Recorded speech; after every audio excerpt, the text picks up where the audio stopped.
नमस्कार शेतकरी मित्रांनो, तर आज आपण पीएम किसानची 20वी किस्त किती तारखेला येणार आहे त्याबद्दलची सविस्तर माहिती आज आपण या ठिकाणी बघणार आहे।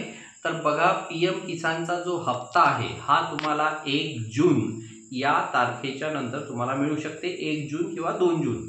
तर याकरिता तुम्हाला तुमच्या पीएम किसानची केवायसी करणं अत्यंत आवश्यक आहे आणि या व्यतिरिक्त सुद्धा काही महत्त्वाच्या गोष्टी आहेत जे मी तुम्हाला या ठिकाणी सांगणार आहे।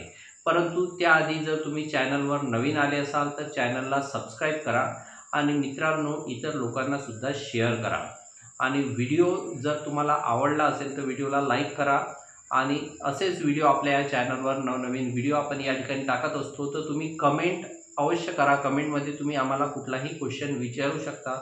जर व्हिडिओ आवडला असेल तर तुम्ही कमेंटमध्ये यस सुद्धा टाईप करू शकता। तर बघा, पीएम किसानचा हप्ता मिळवण्यासाठी तुम्हाला 3 अटी या महत्त्वाच्या आहेत। तर यामध्ये तुम्हाला तुमच्या आधारला बँक पासबुक लिंक असणं आवश्यक आहे, तुमचा आधार अपडेट असणं आवश्यक आहे। दुसरी महत्त्वाची गोष्ट, तुम्हाला फार्मर ID काढणे आवश्यक आहे, ज्याला किसान ओळखपत्र असं आपण म्हणतो।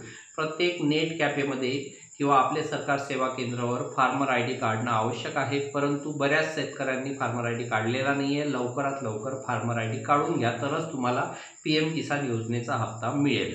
त्यानंतर तुमच्या आधारला बँक लिंक असणं आवश्यक आहे आणि तुमची पीएम किसानची केवायसी असणं अत्यंत आवश्यक आहे। तर या पद्धतीची माहिती आज आपण या व्हिडिओमध्ये दिलेली आहे। तर अशाच पद्धतीची माहिती आपण तुम्हाला नेहमी पोहोचत राहू, परंतु त्याआधी तुम्ही चॅनलला सबस्क्राइब करून ठेवा। धन्यवाद।